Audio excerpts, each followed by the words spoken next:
Perfect.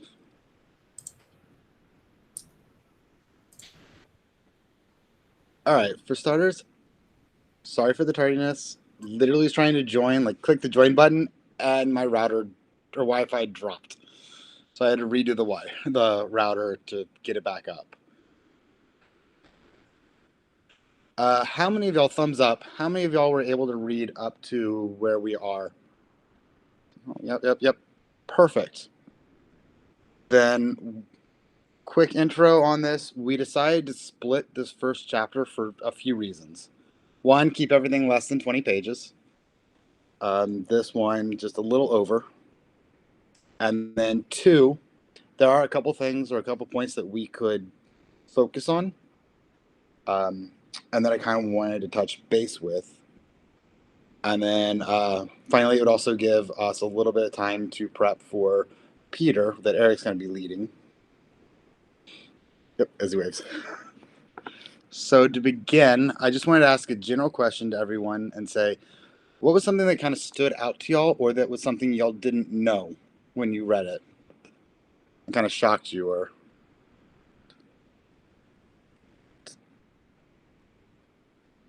I see Kimball grabbing his book. I think for me, when I was reading through some of this stuff, I guess I didn't realize the short period of time that Jesus had with the disciples. That I guess you just never really think about it. You think, he started his ministry started, when he was very young, but the actual with the disciples was just 3 years, and it probably wasn't even that. So that kind of struck me as wow.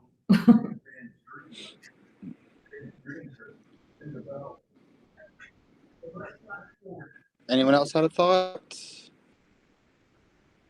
Try to get them all. Was it Kimball? Yep. So, I've heard the Bible stories so many times in my life, and it all kind of like what happened with the series we watched on TV, looking at things in a new light. I agree with the book saying that so many people gloss over the apostles and put them on pedestals. I never thought about the path Jesus walked from the beginning. And here on page 1, it says they tried to kill him from the get-go. I don't have a sense of that in reading the Bible. The stories that I've read, it's like it was building, and it seems like it was all in the last week that it got that bad, but not according to these 13 pages. That was really a new light for me.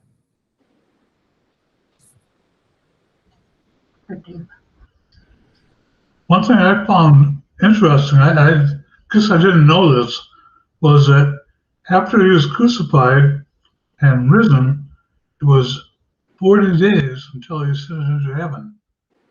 I never heard that 40 days before.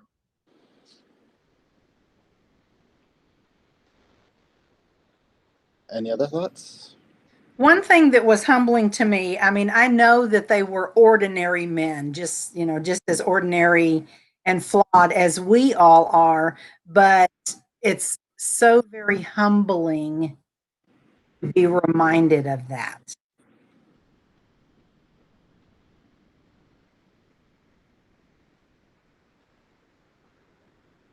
Not seeing anyone else jumping in. I'll go ahead. Oh, Cheryl. I'm up in the corner. No, I'm just kidding. Well, I have gotten Christ's entire timeline totally off. I have highlighted something on every single page, and I read ahead because I ignored Nathan's email like I normally do, and just kept going. But I was looking. There's hardly a page that doesn't have something underlined or highlighted or a question here. I lost track of Luke, and I was like, oh yeah, he really wasn't there at the beginning. But I think one of the bigger timeline things that I got wrong was it's on page 8, but it talks about when Jesus went into the temple and turned over the tables, and was so angry with the money changers. And in my head, that was toward the end of his ministry. That was leading up to Passover, but it was actually at the beginning. The beginning, I missed that whole thing. And I think maybe because the Gospels they don't, like Matthew doesn't start and then Luke, Mark picks up. I mean, we all know they have overlapping, but it's very difficult for me to timeline it out. So I'm constantly amazed. Like, I got that wrong and I got this wrong, and I thought that happened before this, and so yeah.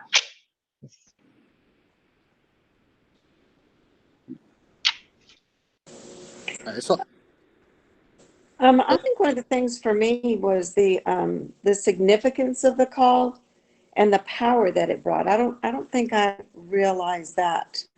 The Aramaic, oh, I can't say that. Anyway, how, what that word meant for them, and the significance of it. I think that was one of the things that stood out to me.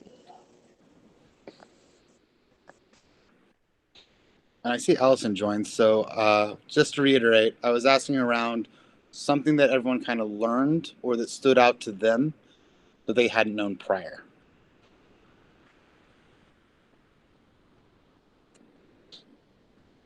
So is there anyone else wanting to jump in? There we go. Yes. Something that stood out to me. One of the things that stood out to me was that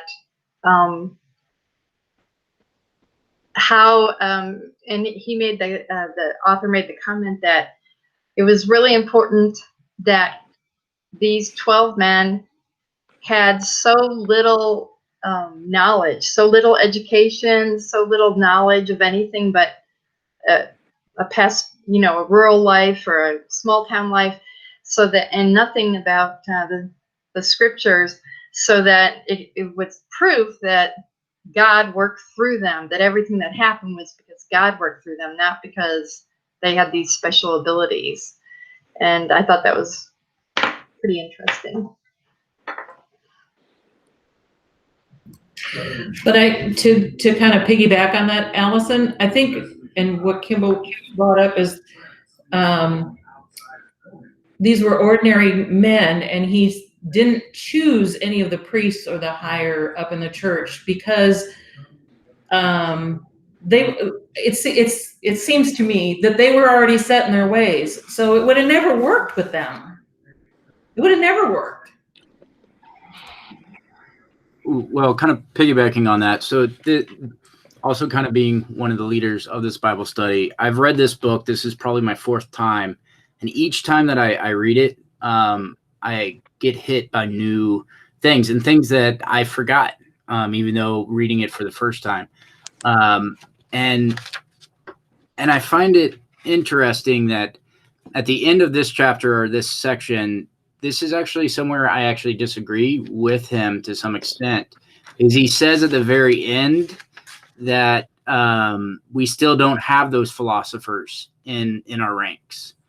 And my kind of thing on that is him collaborating on this Bible, or not on this Bible, but on this book, and us researching and talking about gathering more knowledge. We become somewhat of philosophers. So I just kind of want to point that out too, is like, there are points within this book that you can disagree with what he's saying, but dig out the information that he is sharing as well. Well, and to highlight a few things that were mentioned, I actually learned that from this reading and talking to Nathan, that 3-year window that he spent with the disciples is one of 2 translations on how long. Nathan pointed out it was, 18 months is the other? So it's possible it was even half that. So, yeah, I talked with Eric and Scott before this, and that depending on which gospel you're following and which scholar or school of thought you're really going with, there's ranges as to how much time Jesus actually spent with the disciples. Some say 3 years, some will say 18 months. The real key, I'll say, is look and see how many times are they celebrating Passover together. is kind of the signal of how many years they spent together.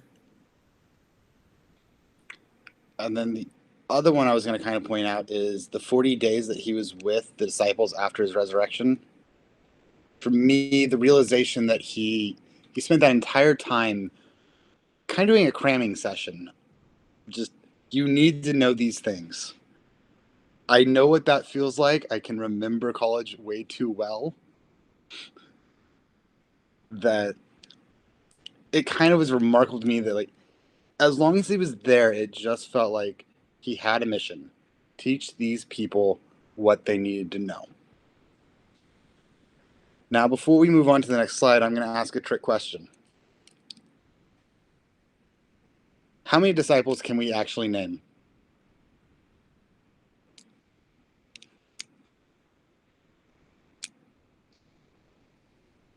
I'm seeing a lot of laughter. Can we use the book? No cheating. Oh, okay. No, Eric. Yes, it's there. How many disciples could you actually name? And I mean, start naming them if you have some. Well, Matthew, Mark, Luke, and John, you start off with. Thomas, Bartholomew. But Mark and Luke weren't the original disciples. Yeah. No, they're not.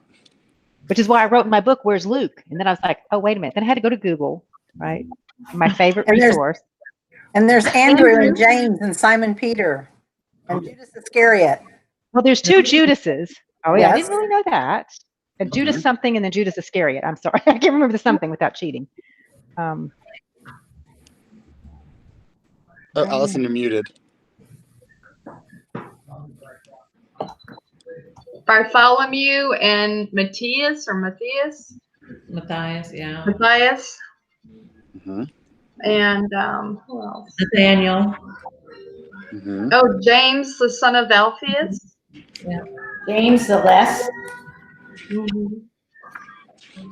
And I there mean, was we- another Judas who was not Iscariot.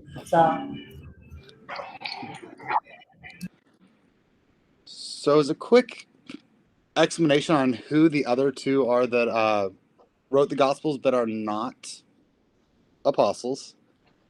My mom's actually one who called me out on that because about a week ago, I really thought it was them and forgot who they really were. And it's Mark and Luke are the two extras. They were actually traveling companions and friends of Peter and Paul.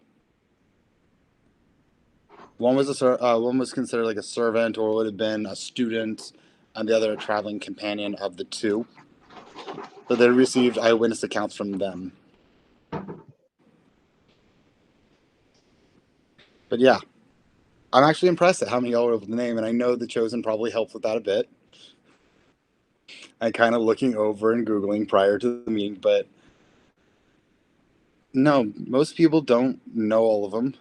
I know I immediately go through Matthew, Mark, Luke, and John, just that's the given, and then kind of have to use the others.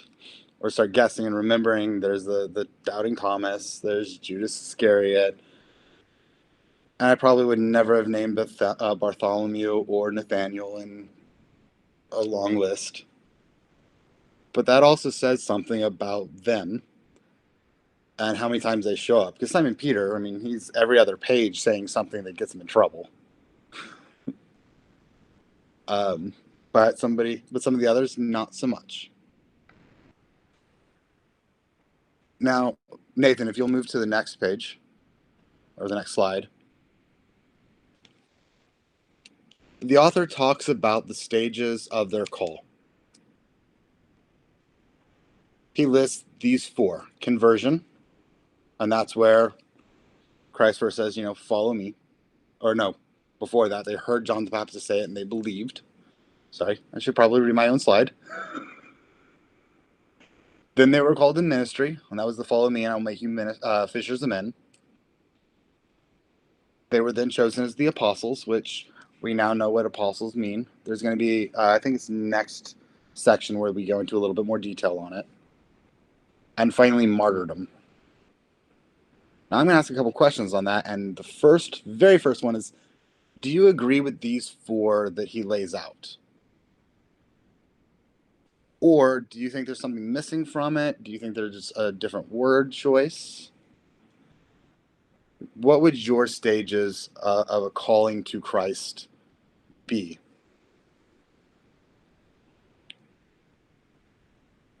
Does anyone have a thought on it?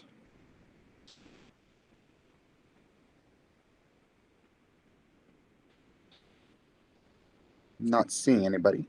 Oh, Kimball? So, tying back to the videos that we watched and reading what we've read so far, and back again what I said earlier about what I know about Bible verses and Bible stories, it seemed to be just walking around seeing somebody, hey, come with me. But now I look at this as, it doesn't surprise me because God always has a plan, but he was walking around seemingly just walking around, but he knew who he was going to choose. He knew the context when he met them, when he would choose them. It all came on at a certain time to be able to benefit by it in their life. I'm thinking of Matthew. It wasn't just, oh, wow, that's the Messiah, I want to watch him. They my opinion is they had to be kind of empowered. They had to be shown.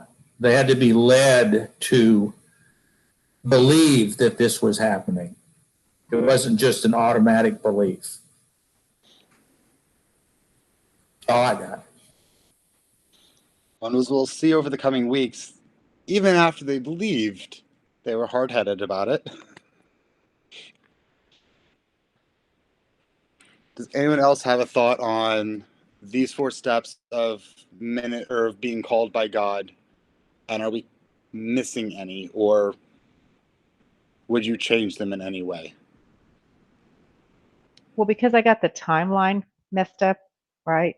I thought he called the 12 apostles, and then he had this crowd of people following him. So, and I apologize. I can't remember if I read ahead. I mean, I know I read ahead, but maybe I was trying to like give away the plot here. But it's kind of like there was this huge great group that followed him, and these 12 were a piece of that group. I mean, I guess I thought from the day he met them, they dropped everything they were doing and they immediately followed him. And then it was the 13 of them.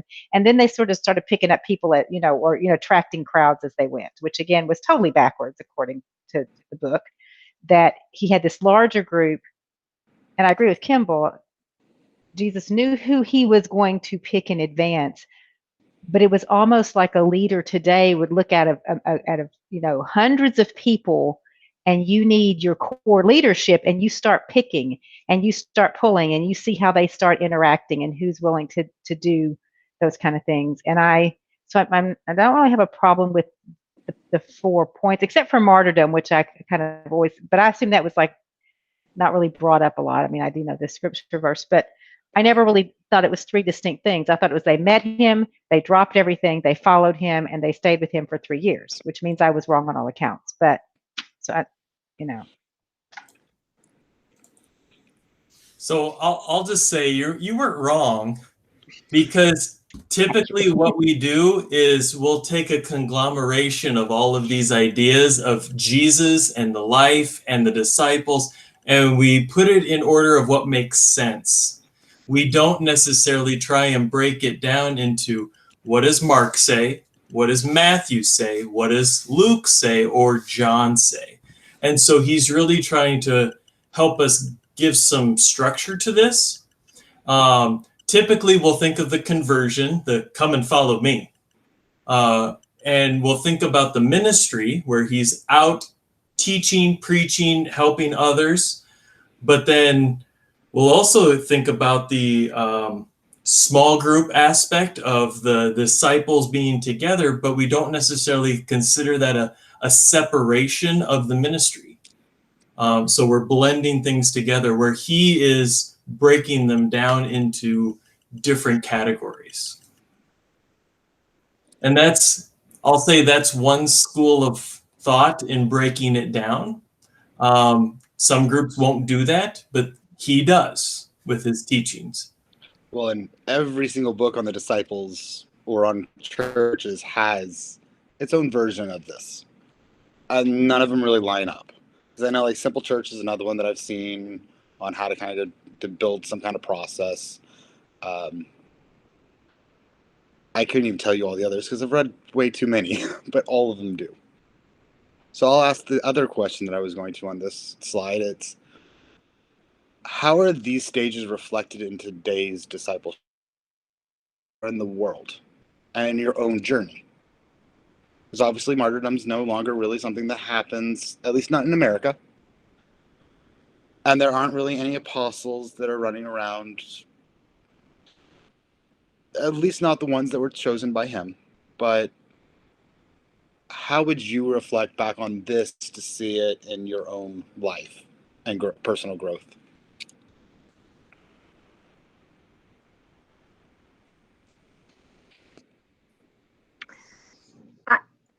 I think when I read those 4 steps, it seems to me, first of all, let me say the thing about this book that really gets me is that these were ordinary men that he picked out to really continue his work. And so when I look at these steps, I really do see that as a part of today's process of a Christian believer. I mean, first you begin to believe, then hopefully you do ministry. To me, then when you're spreading the word, to some degree, you're becoming an apostle. I mean, I get that Jesus isn't here naming us that. And martyrdom, isn't martyrdom when we go to live with Jesus? We go to be with him. I mean, I look at it in a different viewpoint, not the same as there, but martyrdom to me is when we finally get to go there and be with him. So I see it as like kind of today too. Anyone else? Thoughts? So let me ask another question on it. If we were looking at it from a process of joining the church or getting more involved, when is becoming a member? When's becoming a committee member? Joining council? And then stepping down from council? Could you view that as these stages? And what about being in a Bible study? Is that part of a discipleship? And that small group that was kind of mentioned? Because when I look at these, well, first I'll let somebody respond, then I'll kind of break down my thoughts on it. Initial reactions to that thought? Anybody? I hate to be first all the time. Someone has to be. Yeah, well, I keep saying what people need to hear so they can get the correct call from somebody else. I was kind of hearing the progression you said about work in the church, and I'm going to kind of go around that a little bit. Work in the church, we have the unsung people that do things like change the hymn boards and stuff, that work behind the scenes that I think really are doing God's work, the unsung people. I read somewhere recently about trying to do things for the right reason.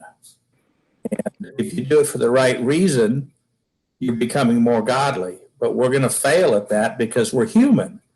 And my first thought that it just vomited out of my head when you said counsel, I have heard and had experienced so often with the trials and tribulations of personalities on councils and boards that can't put personality aside to work for the greater good. And so I would hope that that is a call like discipleship, but only if we can aspire to keep our personalities out of it.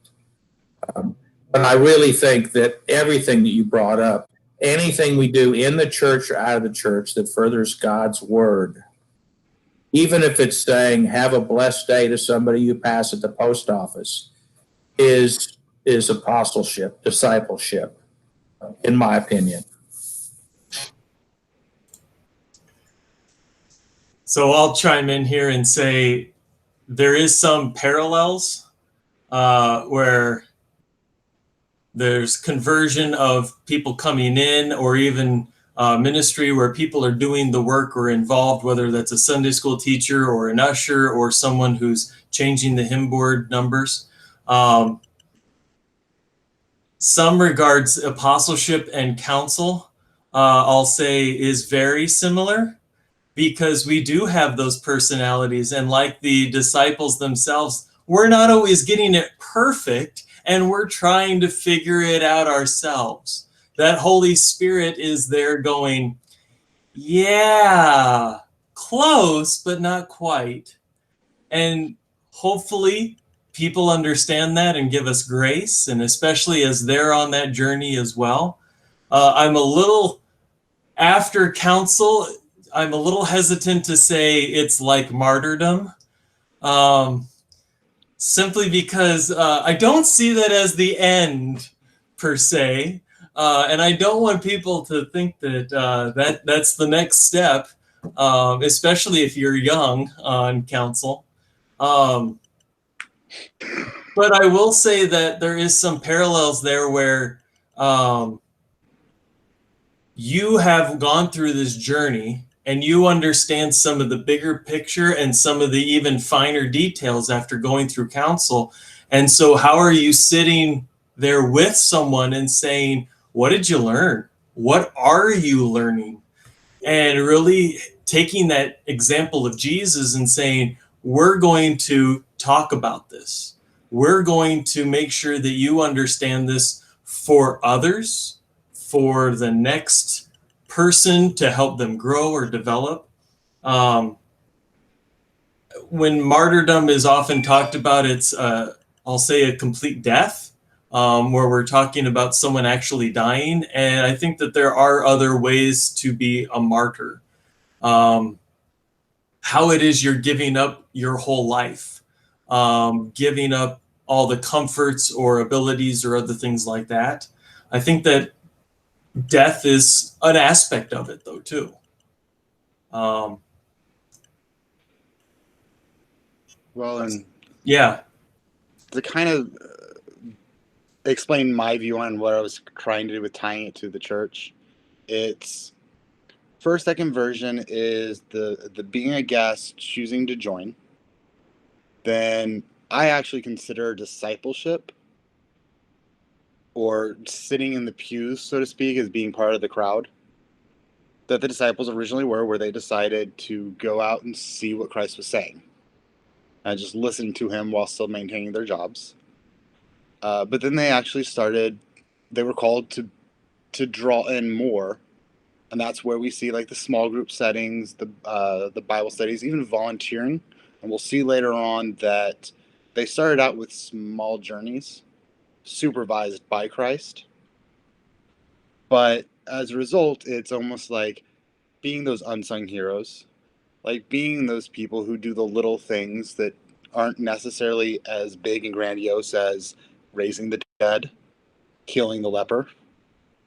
Sometimes you do need somebody to do the little stuff. And we'll see from the disciples and their personalities, they were diverse. Christ didn't just call a bunch of Simon Peters who are loud, proud, and as the book calls them, the apostle with the foot-shaped mouth. And there's a reason for it. But then there's the apostleship, which is becoming the committee, joining committees, starting to lead, becoming that leadership role or those positions of power. And then I know we're flinching at that martyrdom because the finality of it, the death. But if you also think about what the disciples were after their deaths, They were the mentors. They were the people that the rest of the church continued to go look back at. They were the examples of what a normal person could be for the church because they lived those lives. The lives that we now look back and say, that's who we should be. They were the mentors for the next generation. Or the council members that stepped down and still are there.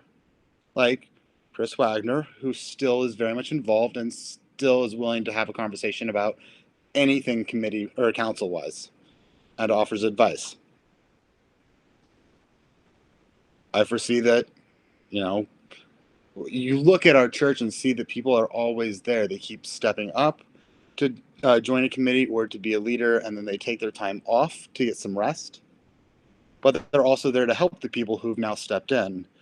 And we keep seeing that where it's not necessarily that you're done, but you are getting that reprieve so that the next group can help and have their time to shine. All right, Nathan, if you go to the next slide. Speaking of the timeline issue, that I know it stood out for me. I did not realize how much I did not understand because I would read the book of John, then the book of Matthew, then the book of Luke. Then, I would read them individually. I wouldn't try to piece them together. It wasn't until this book that I decided I really need to figure out when each thing happened, because like just taking the calling of the first disciples, that's chapter 4 for Matthew, but 1 for Mark and 5 for Luke. Well, everything that happens before that happens before the other things that are listed in the rest. So if it's chapter 4 for Luke, it's before chapter 4 of Matthew or before 1 of Mark. So if you ever wanted to reread the Bible or the New Testament and the Gospels in order, these are the places where you can stop to line up and know that you're hitting all of them at the same time and see the different accounts. Actually, I forgot to bring it. There's a part in the Gospels, and I'll have it for next week, but it's the anointing of Christ in Bethany. There's 3 different accounts of it. One says that they were at Lazarus' house. Another says that they were Simon the leper's house. Another says they were just at a random person's house. 2 of them say that it was a random woman who anointed Christ. Another says that it was Martha. Martha. And I think another one was Mary Magdalene. But what that really stood out and kind of showed me isn't that they're wrong. It's that they're human. I mean, think about what you had for dinner 4 weeks ago. I know it's not important, but not in the same regard as Jesus and being with him. But some of these Gospels weren't written for 20 or 30 years afterwards. And I know, talking to my parents, my grandparents, heck, even talking to my brothers, we talk about the greatest events of our childhood. We all have different stories, different little memories and things that stood out. The one thing that my mom, I know, can say is that if all 3 of us had the exact same story and stuck to it, it was rehearsed to cover up what really happened.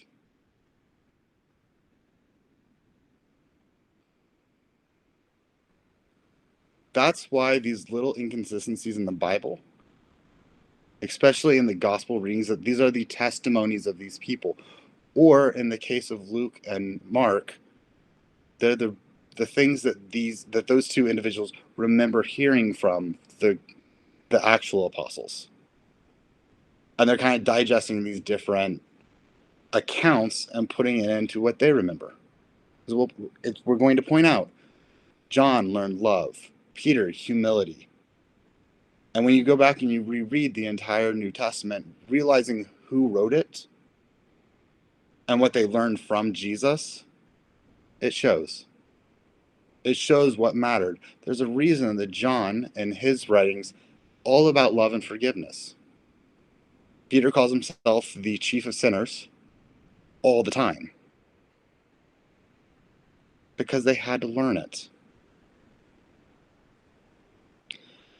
And that's where I'm going to the final slide of the night. I switched between calling this spiritual gifts and spiritual personalities. Because I believe and understand now that, yes, we can have those slides then. Sorry, message popped up. I struggled between the two of these, between gifts and personalities, because I've come to realize that after rereading this yet again and having some of the disciples I keep forgetting, Bartholomew and Nathaniel specifically, we don't know all the disciples because they did all have different personalities, as I said, just like all of us. And God can use each and every one of us and our personalities, our natural who we are, to his advantage, to push the kingdom of God forward, whether it's the unsung hero, changing out the hymnal, or it's Nathan, it's, sermon every Sunday. It's sitting on a committee. It's changing out the paraments, making sure that the communion bread's cooked, or being a lay reader, an assistant. All of the disciples had different personalities, and I want you to keep that in mind and think about the personality that's kind of being revealed. And keep in mind, and kind of ask yourself, which one do you relate to, or which ones? Personality-wise, gift-wise. And that's where I'm going to ask that final question of the night is, thinking about the disciples that you know, what kind of personality would you attribute to them? Which one do you most associate with?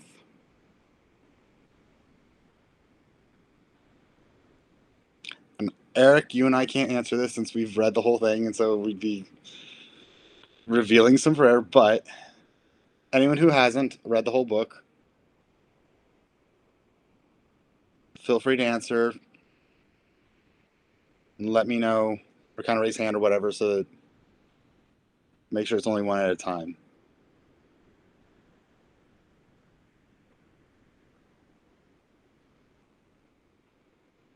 But if you had to name one of the disciples and name a personality or a single attribute about them that you knew, what pops to mind first? Matthew.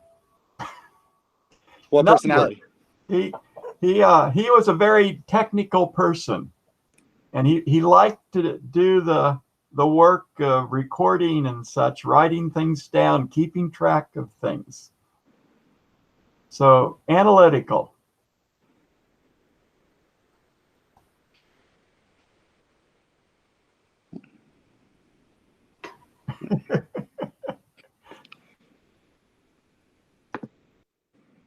I think I would That sounds like Jim. Wait. Sorry, I just said that Jim just pointed, sounds like him. Fair to assume that's you associate with him, Jim? Thank you. Okay, I think I associate myself with Andrew because I feel like Andrew was always trying to calm his brother down, and just and I feel like a lot of times I'm that way. How about Thomas? Because you have questions. I have questions all the time. And that's kind of like, is that real or not? And what happened here? And is that true? And can I believe that just by hearing it? Or do I need to see more proof? So I'm kind of not really doubting Thomas, but Thomas who asked questions because he wasn't sure.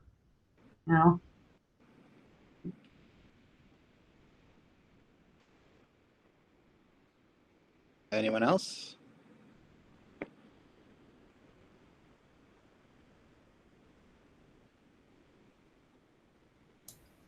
I'll chime in. For me, it's probably closer to Andrew, because for those of you who don't know, I'm actually rather quiet. I actually prefer more the one-on-one connection, and to be able to bring people to understand and to really be able to say, you belong. I do better with the one-on-one, and so I resonate more with Andrew in that regards. So I'll chime in as well. And as like you said, as we read, we're going to find more stuff out. But I associate myself with multiples, because in different situations or different times in my life, I guess, I have been something different. As I journey, and realizing that different personalities help bring different people to God, and understanding that, because sometimes I needed this slap in the face,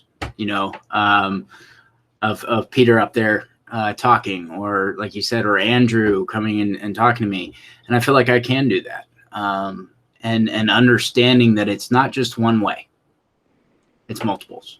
And I think reading this book in particular, we're going to see that it's not just one way. It can be so many different ways, and it's your personality and the love that you have for Christ that helps different people.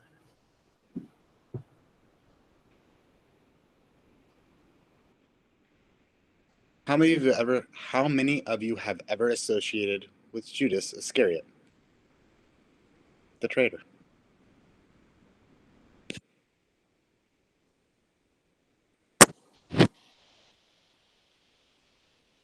Yeah. I mean, is it really that remarkable that all of us have sometimes felt like we're betraying, that we're wrong? Now, I'm not going to drop too much information on this because Eric, Nathan, and I talked about it. We're going to hit it when we get to Judas. But this book and our conversation is going to actually throw a little twist on the Judas story and his role, or who he was. Yes, Cheryl. Many years ago, like many years ago, maybe even when I lived in Houston, I probably was a pastor or somebody was teaching, postulated that Judas Iscariot may not necessarily have been the person we've all presumed him to be. And when you ask that, this is the side that I can see myself in probably more often than I would like to think, in that if we make the assumption that Judas Iscariot believed Jesus was who he said he was, and believed he was the savior of the world, as the keeper of the money, he was like, I can take this money, but this guy is still going to come through because he is who he says he is. And I know it's a very far-fetched idea. It's not one that a lot of people are comfortable with. But there are times when I think, well, can I have it? In other words, can you have it all? Can you somehow, not manipulate, but I'm going to use that word, manipulate the situation so that nobody gets hurt?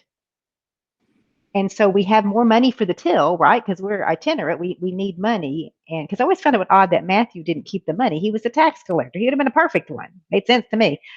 And so when you ask that, I would say, yes, there are times in my life when I'm convinced that if it works out just this way, I'm learning to not tell God how to fix it. I'm just learning to, just do it. But anyway, this is what I want. I want a win-win for me and everybody. And I've never heard anyone else ever bring that up as a possibility, that he may not have exactly been the person that we think he was. He'll be the last one we read on. Probably, yeah. He's always at the tail end of everything. He is. Probably. So next week, it's a little bit more into their teaching, kind of delving deeper into the process. Thank you, Nathan. Which, it's a shorter read. It's a perfect prep or segue into the first disciple, chapter 2, Peter, which is where Eric will take the lead for the first. Kind of big batch. That'll be a 2-week process, and then we start on a disciple each week. I hope you'll find this interesting. I know, having now reread the book a couple times to kind of reacquaint myself with it, I'm learning a lot more.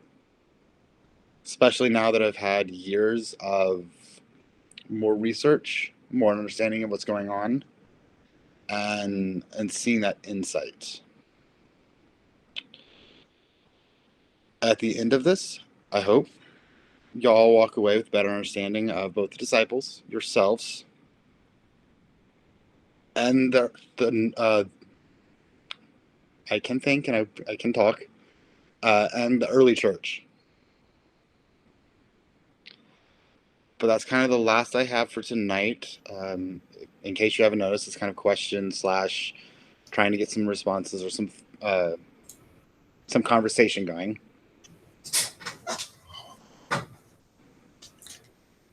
Nathan? Yeah, I think this is part of just the beginning. We are going to be able to, as we dive further into the pages, we're going to be able to see some of the characters. We're going to be able to see some of their ordinariness, and we're going to be able to see ourselves, quote, in their lives. I think as we get deeper into this, it's going to be kind of like The Chosen or kind of like other Bible studies. Hopefully it will just spur more, and we're going to have to figure out ways to say, okay, let's take turns, everyone, in some regards.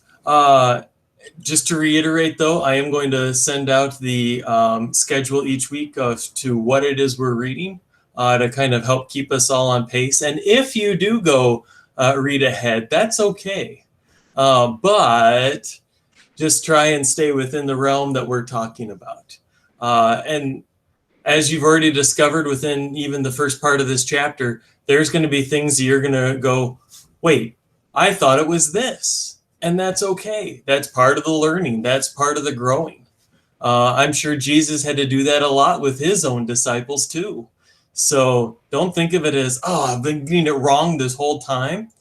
Trust me, the disciples probably said that a lot too to Jesus. Yeah. So, to kind of end the night, would anyone like to volunteer to lead the rest in the Lord's Prayer? Just one person pray, everyone else mute.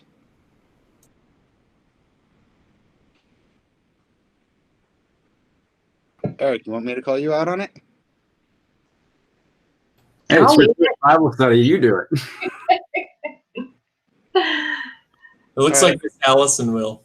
I will. Okay.